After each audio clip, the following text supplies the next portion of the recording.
Hey, good afternoon, everybody. Thank you for tuning in to our Crossroads Daily live broadcast. We're not quite on at noon like we like to do, but we have been on earlier and later. So thank you all for tuning in. Again, if you would please share this on your pages, it'd help us get the word out. Again, as you see, it's not Kelly sitting next to me today like normal. It's JTH, so we just had a great time at the gun range. Sorry that I downgraded your visuals, man. Anyway. All right. They got me, seeing me every day is like looking at a mud fence. Exactly. So, anyhow, we had a great time at the range this morning. Thank the Lord for the cooler weather. 70-some degrees and a little bit of rain. It was nice. It wasn't baking. Last time we shot down there, we all baked our brains out for a few hours. So, anyhow, praise the Lord for that. We're going to be back in Ephesians 6 today. And if you didn't catch, if you wasn't here last night, we had a lot of our folks here, but a lot of our guys was working and stuff. Had some guys call in, had last minute things come up. Get on our Facebook page at Crossroads Community Church and listen to that message. It's a good. I've preached David and Goliath many times. And JT brought out something last night at the end of that, what made me think about this battle, where what we're going to talk about today is verse 13, and just verse 13. Yep. Put on every piece of God's armor so you'll be able to resist the enemy in the time of evil. Then after the battle, you'll still be standing firm. So if we're after the battle, that means we fought a battle. Yeah. Right? Did I get that right? You're right. So we fought. So when he brought out the point, and I've preached on both of them separate, but never together. Where David then got back into it with the Philistines. After he'd done killed Goliath, he cut his head off with Goliath's sword, took it out, whacked his head off, and he took that sword, and he'd come back and was talking about that sword again because he had another battle with the Philistines. Yeah. And a lot of times we don't realize that we may, and I told JT before we come on air here, just sitting here talking, if it wasn't for Kelly, we'd still be talking. She said, hey, we need to get this done. We get to talking and lose track of time. But that I can get a hold of I've got an anger issue in some areas of my life. I get frustrated the way our country's headed, the way the stuff I see getting crammed down our kids' throats in some of our school, just different things. And I try to keep a handle on it. I try to keep, like he preached it out before, about being kind. Always be kind, and don't condone sin. And sometimes I deal pretty good with not condoning sin, and I want to go kill the sinner at times because they make. I don't do that, but I wouldn't do that, but unless there was a threat, but to myself or my family or the church or whatever. But we forget that sometimes those battles that we win victory over will come back. They will. And that's why David he had that sword, and I think it's also remember to look back. I know God always has a plan in the future to move us forward, but also I think it's good to set back and realize some of the battles we fought and the lessons we learned and how that it was the same God then, He's the same yesterday, today, and forever. So, JT, if you'd expound a little bit on that after the battle, and also the battles we're fighting now, but how that even after we win this battle, that battle can still come back, and we got to battle it again. I want to go like, hey, what'd you say? Because, we had some sounds out there a while ago. It's such a blessing to be here. Man, these guys are family to me. One of the things the Lord kind of showed me, and you capitalized on it wonderfully last night, was that after David had killed Goliath, it said he placed the sword in the tent. And we move over to like 1 Samuel 21, and there he is again after he's already killed their champion. Here's a key thing in that David and Goliath story that I really saw God really speak to me. The Philistines, the agreement was, if you beat us, we'll be your servants. But if we beat you, you'll be our servants. But after they beat the Philistines, they just ran off and didn't hold up their end of the agreement. The devil is a liar. Yeah. He's going to say, hey, they said, we'll be your servants, but they didn't. And we find only 3 chapters later that David's here now, and he's being captured again by the Philistines. And he goes to the priest, I believe it is Ahimelech, and he said, man, I need a weapon. I brought neither sword nor my weapons with me because the king's matter was urgent. Right. Then the priest said, the sword of Goliath, the Philistine whom you killed in the valley of Eli, behold, it's wrapped in a cloth behind the ephod. If you would take it for yourself, take it, for there's no other accepted here. And David said, there is none like it, give it to me. Why? Yes. Because he's realizing he's still got a battle to fight. Here we go. He's still got a battle to fight, but he goes back to the same principle. He didn't at that time, because you and I know that when you read this, he's greatly feared Achish, the king of Gath. Well, he's afraid, and he actually supposedly fakes his insanity. I think he was really going for a meltdown there, I know I would be. Yeah. But the bottom line is this, is that, as Pastor said earlier, many people think, man, it's like one and done. And I love what it says in James. It says, resist the devil, and he will flee from you. But it doesn't mean he's going to flee permanently. It's not going to be in perpetuity. You're going to have to fight battles on through your life. And many people have the misconception many times, Pastor, that if you're in ministry or if you're a pastor, or if you're, these things, that you're exempt from that. No, I think it sometimes, and you may want to expound, it kind of actually cranks up a little more. Oh, it does. I didn't go to seminary like you did. I learned a lot from this man, listening to him. He's very well learned, and I didn't go. Not that I didn't have the chance. I just was working, running a ranch, and the church was, when I first started preaching, there was just a handful of people. Right. The church had split from the last pastor. I mean, we had families split. Husband going to one place here, the wife going to another, the wife going to her husband leaving. I mean, it was a rough split, and I didn't know no better, but just I knew them folk. I grew up in that church. Yeah. And, I mean, I basically stepped off the back of a horse. I had a gun shop open at that time and stuff. I mean, and right into the pulpit. I mean, that's what I did. Thank God, a gentleman, he's passed now, Brother Riley Philippi, that knew Greek and Hebrew like he was, had grew up in here and he hadn't, taught himself all that, went to classes on that at different colleges and universities through the years back in the 50s and 60s, and he helped me a lot. But when we deal with the battle, I didn't understand them. Right. That as a pastor, I thought, well, now I'm the pastor, there ain't none of that going to jack with me. It's going to be better. Exactly. It was worse. Yes. Them first 5 years of ministry was like, Lord help me, what in the world have I got into? Not that I enjoyed the preaching, it was the battles that come in the church. When you start changing, our church didn't have elders and deacons. They had a board of trustees. That's not biblical to me. It didn't say board of trustees. They was running it like a corporation. The way I saw it and read it, when Paul told them to put the deacons in there, and this is so the house of God will know how to work and operate. When we dropped the board of trustees, when we dropped the monthly business meeting of the church running the church, not the pastor with the leadership, I didn't see that in the Bible. Right. And I taught a year on that. With that, and boy, I had some of my battles, the biggest battles I ever fought has come within the church walls. But I know it was Satan getting those people riled up because we was breaking tradition. I wasn't your traditional Church of God, Anderson movement pastor. I didn't come through Anderson University. I didn't come from Mid-America Christian University. That's your call. I wasn't in that group. Right. A lot of the preachers, I'd show up in cowboy boots and hat and just rough. I was still him. I'm not a real refined type guy. Boy, and they're kind of looking at me like, man, what, are we going to ordain you here or not? And I face those battles. So, yes, it does get cranked up. Then anytime our church grows, we've had a lot of battles here lately. Financially, we're overcoming that, thank the Lord. Getting people to serve, stepping up, always having to trying to find children's church workers. And the people we got do outstanding, but man alive, when you've got 5 people doing it and there's 55 that could help you, it's just those are real battles that we face in the ministry. The temptations that come along and the money part. I've had some other churches offer me a lot of money. Again, not saying that they pay me, they take care of me here. But man, when you're looking, hey, we'll give you a car, $100,000. We'll pay your life insurance. We'll give you a house. We'll pay your bills. You can blah blah blah, and then I'm thinking, wow, but God had never released me, so I stayed.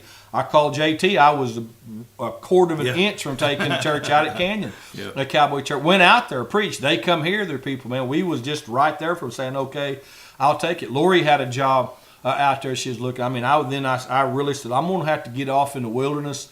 And I went off in the woods for about 20 hours. Wasn't quite a full 24 hours and got a hold of God. That was the temptation to take that and to go. My prayer was, close that door, God. So I didn't. The Lord said no. So here we are. Right. So here we are. Pastor, I love it in verse 13 because that's our text today. It says that you'll be able to resist the devil in the evil day. Yes. And that just lets me know that Paul is saying that there is and a lot of times in the New Testament you see the day of the Lord, you see the day referring to a specific time. But I believe his tenet here is that you're going to be facing him in all different opportune areas, and you're going to also face him in times when you're, as you said, through people, and it's not that we're against people, because I love verse 12. It says, you're not fighting flesh and blood. Yes. But against rulers. Look at the ranking here. Rulers, against powers, against world forces of this darkness, against the spiritual forces of wickedness in heavenly places. I said something last night, 2 things I want to capitalize on. One was, if we could just have our eyeballs pulled back just a little bit to see in the spirit realm, it would blow our minds. We couldn't deal with it. No. And I think God has given us some type of insight here through the Apostle Paul to realize that we're not fighting against people. We are to love people, and we are to to love people and get along with people. But many of those attacks do come through religion. They come through, what Jesus fought, pharisaical attitudes. They also come through just demonic things that, what does it say in Jude? It says that these false teachers, Jude chapter, only one chapter, but think about it. Jude just says they creep in. They don't come in and show a big billboard and say I'm a false teacher. It says they slither in and they creep in.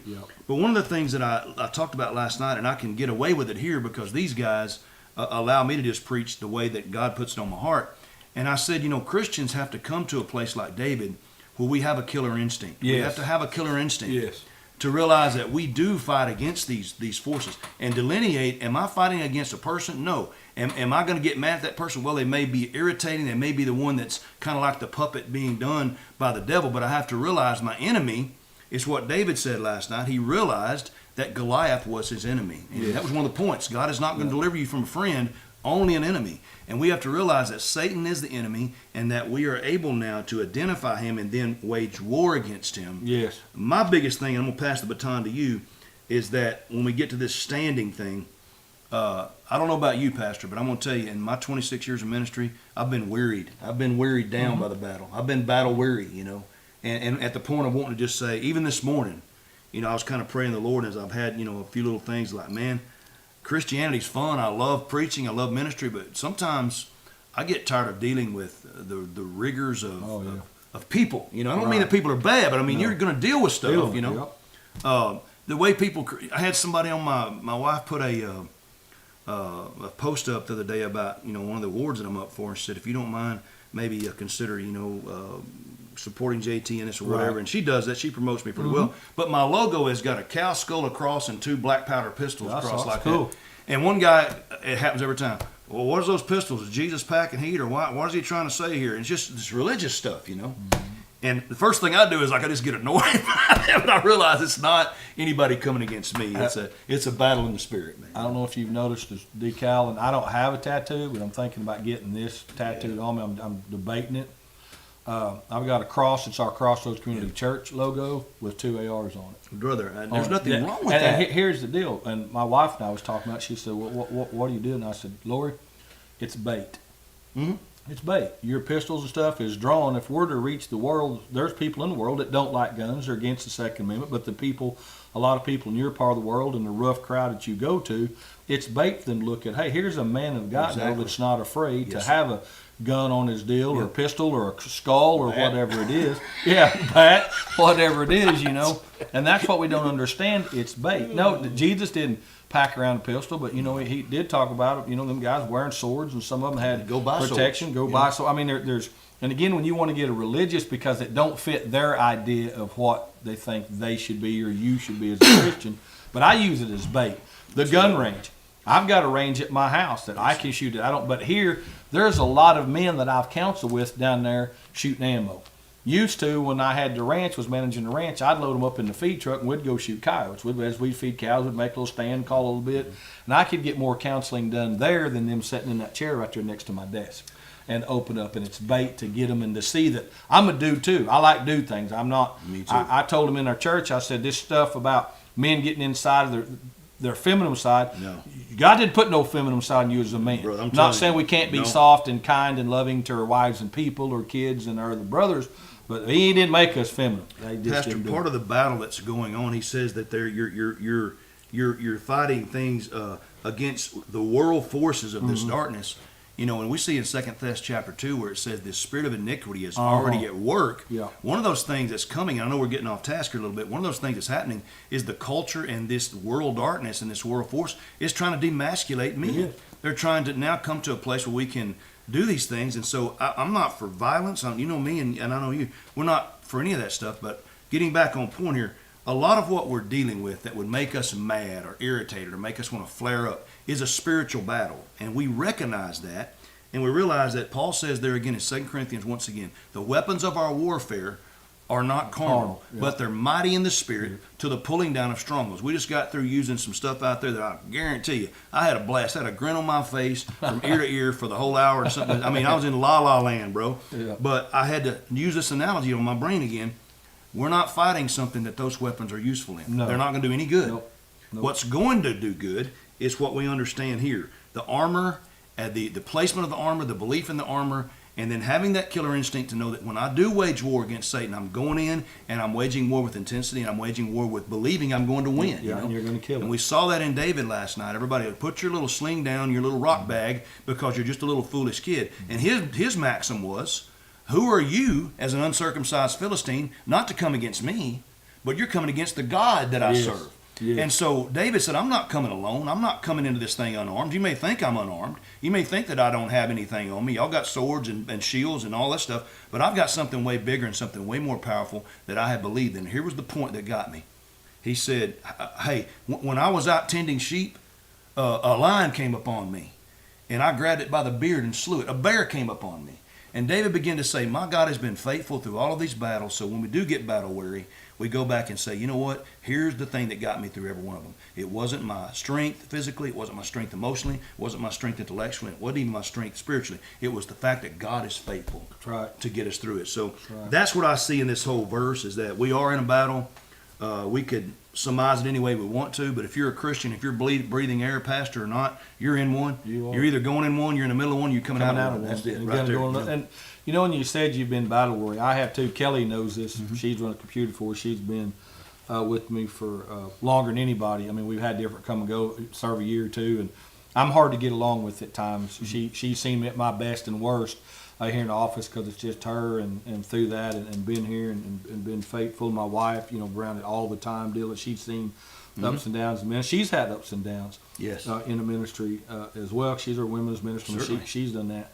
But the thing, we get battle weary, but I think that to me, this standing firm is look where we are today. Exactly. You went through a divorce. You got weary. You battled. You talked about, brother. Yes, you know, what you went through in that last night and shared that. Darkness. But yet you're still standing today. You're still Amen. down. We get weary in that battle. The problem is not getting knocked down, it's staying down.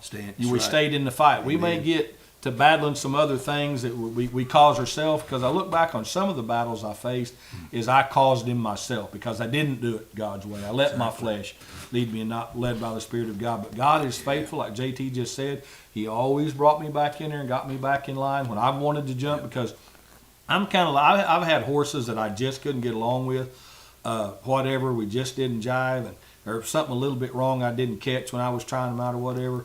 And I always hated, I would give people horses, hey, see if you can get along with this horse. Right. And just, I give a kid a pair of high dollar handmade boots I just bought. His boots was duct tape up, was down at the house one time and looked around. Not that I'm rich, I'm not trying to brag. No, I'm just it's good to give people. And I just said, here, give him boots. And I've given stuff away that I didn't like. Well, you could have sold that, but I just didn't. Amen. And I'm kind of, when I get tired of something, I don't want the money. I just want away from it. And I've tried to do that in the ministry. We built a building in town. I was tired. I've called you and we visited before about stuff. Brother Levi Cyrus, I've bounced stuff off of Levi. Man, I'm starting whatever. And I just want to I'll go pick up grocery carts in the Walmart parking lot to buy if that's what I need to do. Amen. But I get through that battle, and I see now where I'm standing. We've built 2 more buildings since the one I was ready to quit, get out of the ministry, didn't want to think about a church dealing with that building. Okay. And here we are today. We're still standing firm. We do get battle weary. We do get beat down at times, but God is always faithful. Just like David. David slayed Goliath, and he had to fake. I believe he was going crazy. You know, David had problems with his kids. David had all kinds of, but yet he was still standing firm in a man called after God's own heart. You know, I love the book of Ecclesiastes, man. Mm-hmm. It's probably, of all the 66 books, I relate to this guy probably more poetically, philosophically, intellectually. But I read in chapter 7 the other day, and it's really stunned me. In chapter 7, he says, verse 3, sorrow is better than laughter, for when a face is sad, a heart may be happy. And I thought about that in our life and in the life of Christians. You don't really get, and I think what Solomon is saying is that hard times, battles, the opposition, coming through it and trusting God, people sometimes will, I'll use some jargon here. How do you have the anointing, or how do you become a man of faith? How do you become so anointed? I'm just using these as cliches. Mm-hmm.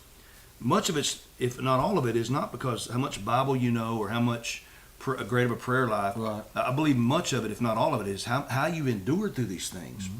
And he says that this sorrow is better than laughter. When a face is sad, a heart may be happy. He's saying, listen, life is going to teach you, as a Christian, some things about God going through these hard times that other things will not ever teach you. Right. And as you said, here's the great thing about the Christian life to me, is that you may get knocked down, you may get knocked back a few spaces, but you learn that as you get up, I'll say it this way and I'll back down. And this is going to bring probably some judgment. I hope it don't. But one of my affinities, man, and I used to do, I raised pit bull terriers. I raised American pit bull terrier, American Staffordshire terriers. And one thing I loved about those dogs is they're not the highest bite pressure. They don't have the, but they've got something you said the other day. They have a deal in them that says, once I get a hold of something, I ain't letting go of it, And that kind of tenacity, is what a Christian eventually comes to in the deal of saying, you know what, I know God's got me. I'm just going to fight a little longer. And I love the fact sometimes that when we do get weary and we come to God in those broken moments, that, man, we always feel Him pick us up. We always feel Him lift us up. We feel His presence, and then we grow from it, Pastor. Amen. We're not ugly to people. We're not being mean to people. We're learning how to have tenacity in our kindness and our love and our way we behave. And so if we were left over to our physical devices, man, no one would ever see Jesus in our lives. No, the Bible would make us ugly people, man. It would. It'd make us ugly, corrupt in that flesh. That's why it says that go fight the good fight of faith. We're in a fight. Yep. He sent them into the world. He sent us into the world, go in the world. God so loved the world. And we just right there, it's a dark world. It's evil out there. Satan's the God of this earth and control it. But here's the deal. We win in Jesus. You get outside of that, you lose. You can gain the whole world. Like Jesus said, what does it do if you profit? That's right. You lose your soul. What does it profit of man if you do that? Exactly. And that's all that I can stand up and say. Yeah. It's by grace I've been saved. And I try to work hard for the Lord and serve people to the best that I can. I was on the phone this morning at 7:30 with the dudes, and talking different things. I mean, it happens. That's okay. That's what I'm here for. I don't mind ever talking about Jesus and sharing. And that never wears me down when we're talking about Jesus. Like I said, the wearing down is when you're just dealing with people that are religious and got a religious spirit and all that. That's wearing on your pastors. It is. And I listed some pastors last night. I know a lot more pastors, I think, that's good guys. Johnny Rowlett's coming. I just didn't think. Those guys popped in my mind. On that, Johnny will be here. Great man of God. He's going to be, him and Sister Gail will be here Sunday sharing. And good folks. And there's a lot of other preachers. I know Darren and Lynette Cleghorn's been down here and preached, done conferences with them. So Brother Gerald Scott, another minister, has been up here with Levi preaching revivals and singing, and great man of God. I mean, I know a lot of them, but those guys just popped into our minds. So pray for your pastors and your evangelist, JT. He's on staff at Trinity when he's there and stuff, and then he's gone on the road pastoring and ministering and away from home. Pray for him, lift him up. It's good ground. Thank you. If you're looking to sow some financial seed into ministry, check them out, man. They're great folk. We try to do. We're looking to do more.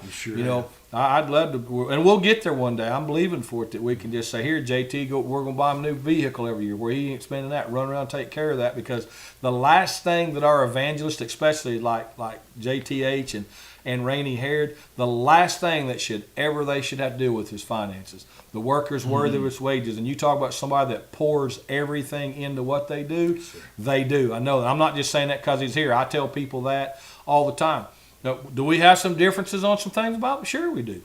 I've got differences with my wife. I don't see it just like this. I respect that and look at it and try to see and stuff. But again, if it's outside of Jesus, we're jacked up anyway. That's right. We're just going to push one of the gifts of the Spirit and camp on one of them and not all of them and keep them in context. Exactly. Same way with eschatology, the end time stuff. We just get jacked up on one thing and it'll mess us up. But again, God bless you. Thank you, brother. I appreciate you coming in here today. I always tell them if they ever need an associate pastor up here, buddy, that'd be the first place I'd come. I told him down there today, hey, we'll make a spot for you. I promise you. I love this church. We'll come. And if you want to go to a church, buddy, that I guarantee will bless your heart and got some of the best people in the whole wide world, you're looking at it right here. I mean that with all my heart. We'll get you a spot. Well, I told Levi I'd get up, or there's different ministries he does, and he's good at it. JT's got my kind of people. A lot of stuff. Come on, and we'll see you. Hey, tonight, JTH will be in 7 o'clock. Our little kids, everything is on tap. I've had a couple of people saying, well, is the little kids coming? Yes.